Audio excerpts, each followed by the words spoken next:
This is a video demonstrating how individual pharmacists can register and train to use PGDs in their pharmacies. So individual pharmacists would register here, assuming the organisation at this point has been registered already by the superintendent or the pharmacist owner. So individual pharmacists register here, pharmacist registration. Enter in your name, full name, GPHC number, email address,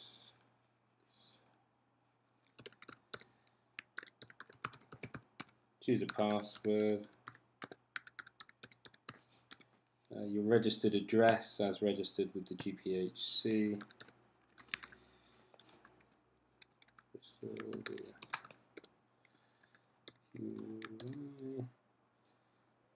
and accept the terms and conditions. Please read them before accepting them. Register. Thank you for registering. We'll send you a confirmation email. If you click the link, it lets us know that you're receiving our emails okay. If you have problems with that, click this link for further information on how to resolve it. There's some introductory information here on the welcome page, which you will see every time you log in, which is fairly explanatory. If you're not already associated with an organisation, if you click this tab, My Organisation, you'll need the 6-digit organisation number that would have been assigned to the organisation when it registered. So we'll go ahead and enter that. So there's my test organisation. Tick that you have permission from the superintendent or pharmacist owner. Click confirm, and I'm now associated with my test organisation. So head on over to Train, Pay and My Current Rights here, and you'll see that there's two tables here, one for the ED PGD, one for the malaria prophylaxis PGD, and it shows my rights status by organisation for each. Currently only one organisation I'm associated with. So the first thing to do, you'll see that I'm required to take the assessment. Payment is unavailable and I have no rights. So firstly, I would head over to the training pages, which you can access via this link or any of these links here for the two PGDs. So let's go to the ED PGD training pages.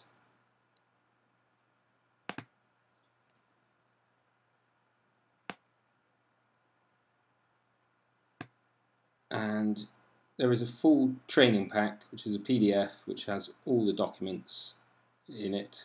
The individual pages are listed here and also on this menu here. So there's an introduction to the ED, about ED, patient assessment form, which is a PDF, instructions for pharmacists to be used during the consultation, patient information leaflet to be given to the patient after the assessment, and some further information about PDE5 inhibitors, about ED, and medication associated with ED. All of these need to be read prior to taking the assessment. There is some additional optional reading there as well. Once you've printed these out and read them fully, you can then go ahead and take the assessment.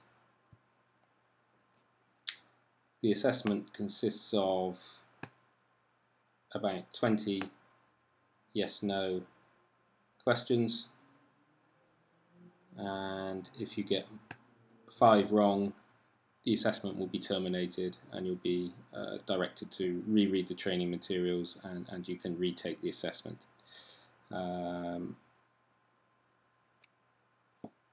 As you answer questions, you'll be told whether it's correct or incorrect, and given some further information. So I'll answer this one again. Incorrect answer with some information as to why. So I won't go ahead and answer all these questions during this demonstration. Let's just scroll to the bottom. Okay, I've successfully completed the assessment, so let's click the continue button. I now have 6 weeks after completing the assessment successfully to make a payment to use the PGDs for 12 months. After 6 weeks, the assessment must be taken again. So if we make a payment here in the organisation 4W Pharmacy Group, it's the only one I'm associated with, so there's no options there. Click Make Payment. Now there are several options. I can post a cheque for my individual payment here, which is £65 plus VAT, total £78.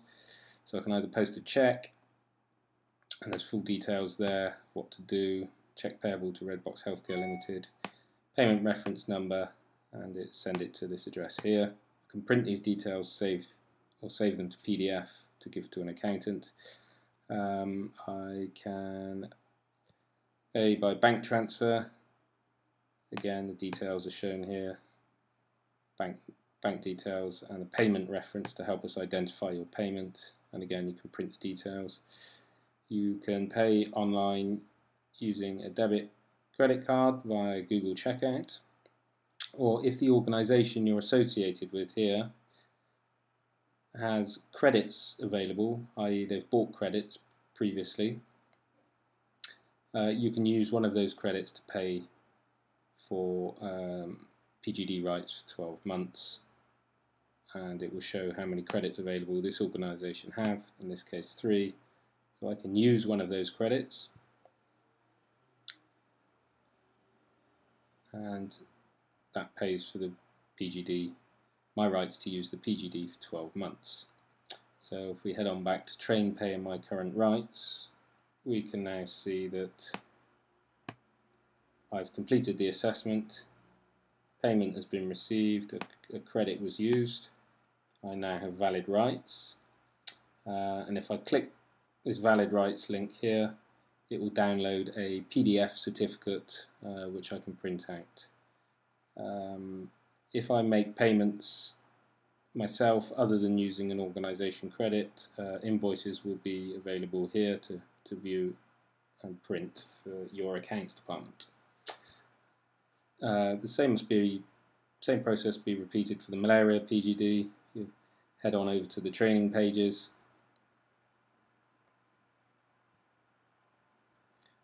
and again several pages of training, and you can take the assessment and repeat the same process.